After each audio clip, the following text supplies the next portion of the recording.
bienvenidos al Navegante. En el programa de hoy navegaremos por la vida de la actriz británica Caroline Munro, quien forma parte de la lista de chicas Bond. Su carrera como modelo londinense, sus actuaciones en películas de terror y acción de finales del siglo XX y su etapa pin-up con apariciones en videoclips de famosos cantantes de rock han hecho que sea considerada una de las actrices más constantes y polifacéticas de su país. No tenemos tiempo que perder, así que viento en popa a toda vela.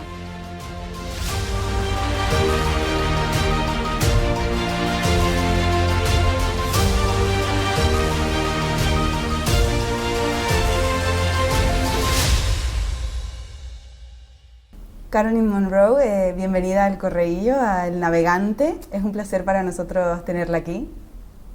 Thank you very much. It is so beautiful, very special. ¿Qué ha pensado de la isla de Tenerife? I think I have never been here before. It's my first time, and it's such a beautiful island. It's very diverse. You have the amazing mountains, you have the sea, you have fabulous climate, and you have very warm people. A mí me gustaría que leyésemos y reflexionásemos un poco sobre esta frase. Es preferible que seas una versión de primera clase de ti mismo que una versión de segunda clase de alguien más. Lo dijo Judy Garland. No sé qué opina al respecto, si está de acuerdo. Best you can be, always the best you can be.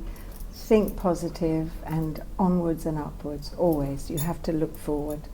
Esos pensamientos positivos, siempre tener una buena actitud, y veo que usted es una mujer muy sonriente, muy expresiva, ha sido una clave en su vida, ¿no? Eso, tener una actitud positiva ante la vida.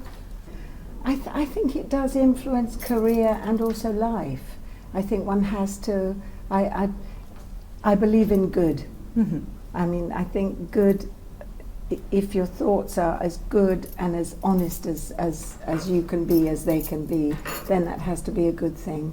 And that, you know, that is good for you, good for your friends, good for your family. A positive outlook is important, especially now with everything very turbulent, but, you know, it's...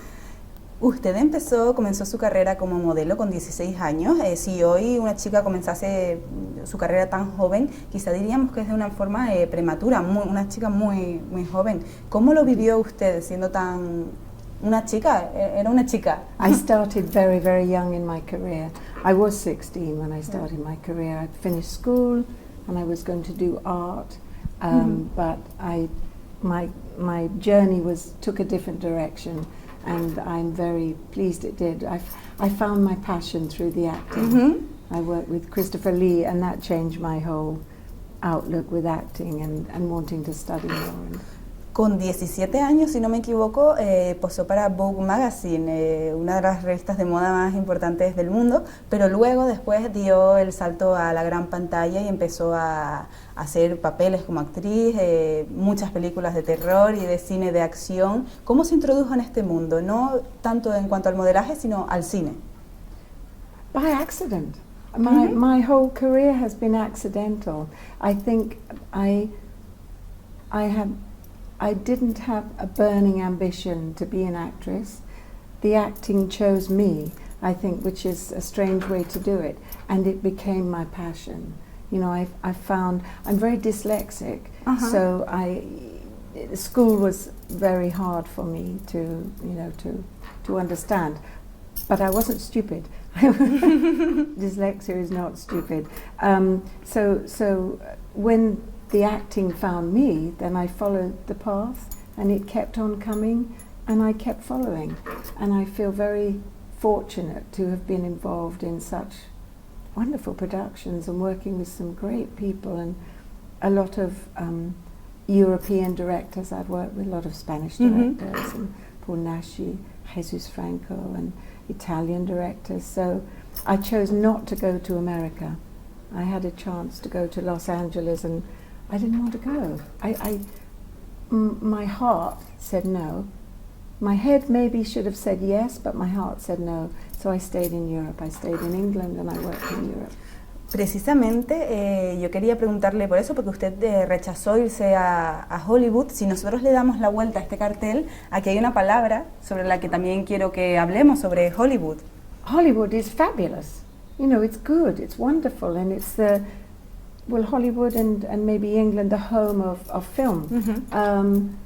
But again, for me, it had to be Europe. I feel very European. I love to go to America, and I have worked there. I've done films. We did quite a well-known film called Maniac, very hard horror film, and that was shot in New York. So I've worked there, but my preference is to work in Europe with European directors and actors. ¿Qué ha encontrado en Europa que no hay en otro sitio? What is the difference in Europe and any other city? Why did you choose Europe? Because I feel close to Europe. It's. I think as a child, my parents would take me to Europe for holidays, you know, to Spain and Italy and France. We go a lot. So I suppose I felt more comfortable in. When I go to America, I love it for holiday, but I think, for me, it's I don't know. I mean, there's so many people in America, and I chose to do the work I do because it's more gentle, and it's not about the fame. It's more about the work. You know, I'm all about the work, and if it's something I want to do and somebody I want to work with, then for me that's the important thing. And Hollywood, I'm not knocking it because I think it's amazing. We need it. You know, we so need Hollywood. All the huge films come from Hollywood, and the amazing actors and directors. But I think for me, maybe not being that ambitious, then Europe was my right choice. A colación de lo que está diciendo, la fama no es lo importante. Yo recuerdo una frase que decía Ava Gardner: la fama y el dinero no son nada si no tienes un hogar feliz. ¿Usted ha encontrado su lugar feliz en el mundo, en Europa?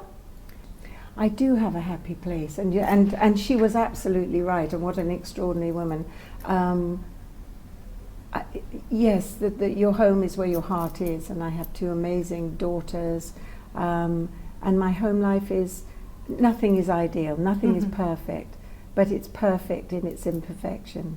You know, I have my beautiful daughters, and it's good. I live simply, and then when I come to wonderful festivals like this, it's a different, you know, it's very special for me to be invited. I feel very humbled and honoured to be invited to things like this. But yeah, no, definitely, I would say she was absolutely right, Ava Gardner, and she was a massive Hollywood star, so she could have any film, any money, and you know, and maybe any man, but she's right. It is important. You have to be true to yourself, I think, really. Y más ahora, yo también le quería preguntar por el papel de las mujeres referentes como el de usted en la sociedad. Es importante creer en uno misma, y más ahora con la explosión del movimiento feminista, esta tercera ola feminista. Es importante creer en las mujeres, ¿no? Yo supongo que usted también lo ha vivido en sus carnes, la importancia de creer en uno mismo.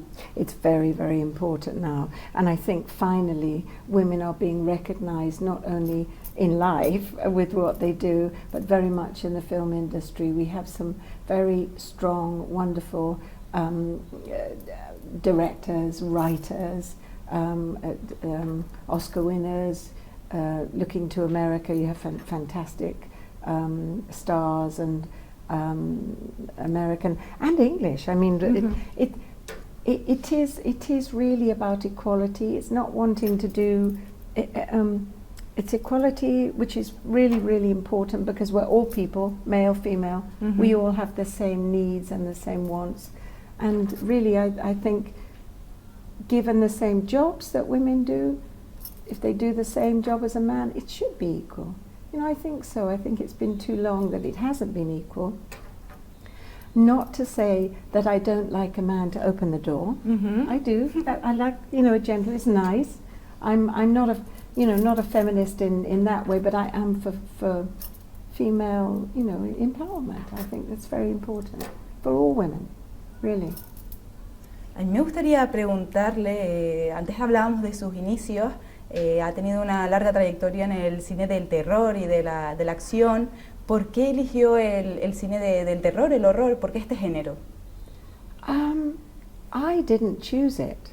I didn't choose it. It chose me. I think, and I feel very fortunate that it did. I suppose to a certain extent it is typecasting, but I had a contract with Hammer Films in the 70s, and I did 2 films for Hammer, which were genre films with Christopher Lee and Peter Cushing. So I suppose they would be genre films, but they were kind of an English institution in film, you know, in film terms. Very gothic, very stylish, gentle horror films. Toda una vida dedicada al cine de terror, a la ficción, pero ¿se ha encontrado más monstruos fuera en la vida real que en el cine? Well, I'm not a big fan of spiders, but I wouldn't call them monsters. Snakes I'm okay with, but monsters, I suppose when one is in a bit of a dark place, the monster is not necessarily a monster, but maybe it's the, you know, the thing that gets in the brain. So insofar as that, maybe, you know, nightmares, you have nightmares sometimes, and maybe that is a bit of a monster. And some people, you can't call them monsters, but some people are maybe not the way they should be, you know, to other people. And I think it's all about people. So monsters, no, not really. When I've done a film, when we did, say, for instance, Maniac, which was a very harsh film. It was shot in New York in the 80s. And it wasn't a monster as such. It wasn't a creature. It was a man. And it was based on a true story, the son of Sam, who was a serial killer in New York. And so that would be the closest to a monster I get, because it can get in your brain a bit. And I think it's important when you've been working in film to put it in the suitcase. You know, when you come away from it, if it's quite a heavy horror film or something, then it's important. But no, I haven't encountered any really. No. Did you say when you were little you used to? Did you hide under the bed or something? You did when you, I thought so. Yeah, well, me too. Me too. When I was very young, with Hitchcock, Psycho, behind the sofa. My parents were watching, and I'd hide behind the sofa. And the difference between it's not what you see. I think it's kind of how you perceive it. It's for horror. And that actually it's the imagination, isn't it? Our imagination is far greater than we can actually show on camera. Having said that, I've worked with some amazing special effect people, Tom Savini, who's quite a whiz, when we did Maniac. And when I worked in the 70s and 80s, everything was done, not computer graphics, not CGI, everything was done before your eyes. So the camera was looking, and he would see everything. The blood coming when I did Dracula AD, and everything was before your eyes. Whereas now, it's a different way. You have the CGI, which is wonderful, but in a way it takes away the kind of reality of stuff. It becomes obviously very filmic, but it can be more, I think I quite like the grounding of when we did the films in the 70s and 80s, because the fight scenes were real. You know, everything was real before, and the camera was rolling, and everything was real. Caroline, hemos hablado de que es usted una mujer sencilla, humilde, que prefiere el trabajo a la fama, y a mí me gustaría, para finalizar, hacerle una pregunta muy concreta. Después de tantos años dedicándose a esta industria, ¿se siente exitosa? I feel successful in life. I feel my life has been, I feel very blessed in life. I have 2 amazing daughters. I've travelled a lot. I come to places like this. I sit on these marvellous ships. I feel very privileged in that way. In the terms of money, no, don't have much money. It's, you know, an actor is working and you get a little, so in monetary, but insofar as my life, I feel good. You know, I feel good and I feel positive. I've had a very blessed life. I've been very lucky. I mean, it's been hard. It's like life, isn't it? You have the peaks and you have the valleys. So everybody has that. ¿Volvería a hacerlo todo de nuevo exactamente igual? I would do more or less the same thing. I have to be true to myself, but I would maybe be more careful. You know, I would be more aware. I would be. It shouldn't come into it, but I should be more financially aware. You know, to look after my children. Because mostly I've said yes, I will do it. You know, if it's something a passion thing. But now, you know, I have to think of my daughters, even though they're older. Yeah, I expect I'd do it again. I always follow my heart and not my head. So. Caroline Munro, gracias por acompañarnos estos minutos en el Navegante. Oh, muchas gracias to you. Thank you. Muchas gracias.